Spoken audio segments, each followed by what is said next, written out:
Good morning, students. So today we are going to study about the last topic of this chapter, that is hormonal disorders, and next I will let you know about feedback mechanism. Okay, first we will be starting up with the hormonal disorder. Hormonal disorder means what? Definitely the all hormones secreted in our body required in a proper amount. Okay, so it is required in a proper amount. Its excessive secretion is also harmful, or its less secretion is also harmful. So slightly more secretion, or you can say the excessive secretion, is called as hypersecretion, whereas less secretion is called as hyposecretion. It can lead to the different disorders, or you can say set it as hormonal disorders. Now we will study one by one the hormonal disorder. First is dwarfism. Dwarfism means you can say in Hindi it's bonapan. No, so often you can see some people have stopped growth, have stunted growth. Why this happens? This happens due to this growth hormone. Basically, as we read in animal hormone section, that growth hormone is responsible for growth and development of the body, and the deficiency of this growth hormone, especially in the childhood, leads to this disease, that is dwarfism. Means less secretion, or you can say the hyposecretion leads to the disease name, that is dwarfism. Whereas hypersecretion means more secretion, or you can say the excessive secretion of this growth hormone will lead to the disease gigantism. Like giant men, you can see, no, very big, very big heighted peoples, because they suffer from gigantism. Okay, next is goiter. Goiter, often you can see some people are having a swollen, like this big neck, they are having swollen neck. That disease is goiter. Why this disease get caused? Iodine in diet is essential for secretion of thyroxine hormone. That's why in advertisement you always see that that always you have to eat that iodized namak, iodized salt. Okay, so that is because iodine is essential for the secretion of the name of the hormone is thyroxine.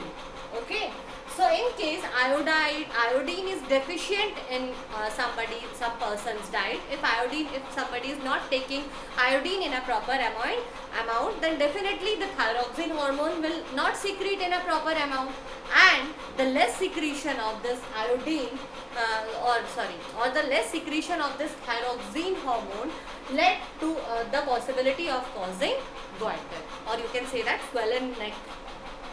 Next is diabetes mellitus. Diabetes mellitus means often you see the people are suffering from the diabetes. The doctors advise them to take less sugar, eat less sugar, and often they used to take injections of insulin. Why do they do so? The diabetes, it occurs when less amount of insulin hormone is secreted by the beta cells of pancreas. When the beta cells of pancreas secreted very less amount of insulin. So in this condition, more sugar accumulates in the person's body, and it will cause very harmful and serious effects. Okay, often the people that I told you now, they used to take insulin from outsides, like they used to take the injections to regulate the metabolism of sugar. Okay, so these are the disease, or you can say these are the disease which is caused by the hormonal disorders. Now we will go to the next topic, or you can say the last topic of this chapter, that is feedback mechanism. Okay, so the next is feedback mechanism. What is feedback mechanism? So the timing and amount of hormone released in our body is controlled by feedback mechanism. Definitely, what amount of hormone should be released, what will be the timing of the hormone is to be released, that is all controlled by the feedback mechanism. See, it keeps the secretion of hormones in precise quantities. Feedback mechanism basically controls the quantities of the hormones. It will always keep the hormones in precise quantities. Means it controls the timing and amount of hormones. What should be the timing and what should be the amount. Okay, so that the hormone should secreted in a proper timing and in a proper amount.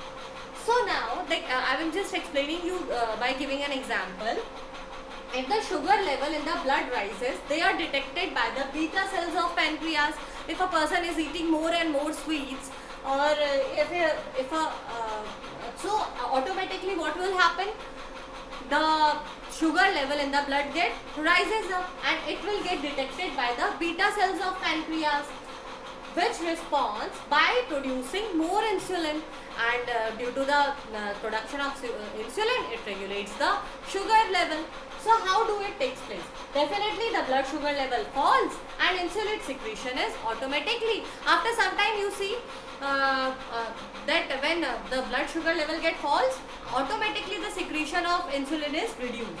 If the secretion of insulin keeps on going, then definitely the person will have the low sugar. No, it has to be then it had to be maintained. This process has to be stopped here only.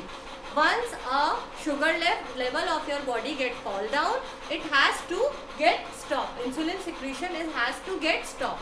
This is controlled by the feedback mechanism. Okay, got it?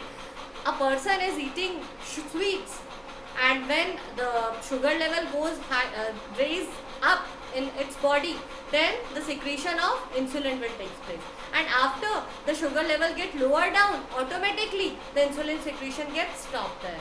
This is that feedback mechanism. Okay, so basically you can categorize the feedback mechanism into two types: positive feedback mechanism and negative feedback mechanism. Positive means, you can say the positive feedback mechanism means the rate of process works to increase the product. Okay, to increase the product, which will then go ahead and stimulates the production of another product, and so on, which used to increase the production. Here, here in this example, when we are eating sugar, automatically when you are intaking any sugar, automatically your blood sugar level increases up. So in positive feedback mechanism, it releases the insulin. Okay, now it has to be stopped there, because now the blood level the level of the sugar level in the blood is low. Now the secretion of insulin has to be stopped, so it is regulated by the negative feedback mechanism. Okay, so it is controlled by the process of accumulation of it is basically negative feedback mechanism control, or you can say the prevent the accumulation of the product. It prevents or it stops the accumulation of the product, or you can say it works in the decrease of the secretion of the product. Here that is done in the case of insulin. After some time production of insulin stops. So here you can see the example. Carbohydrate rich meal taken. You are taking carbohydrate rich meal food. Automatically the glucose level in the blood rises up. Pancreas beta cell secretes insulin.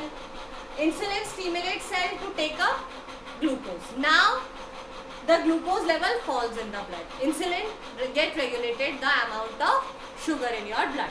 Now once the sugar level falls down in the blood, it has to be stopped. So now here again feedback mechanism regulates it. Negative feedback mechanism regulates it. Inhibits insulin secretion. Okay, now the insulin secretion inhibited. Now the insulin secretion stopped. So this is all about the feedback mechanism. Now this chapter is ended.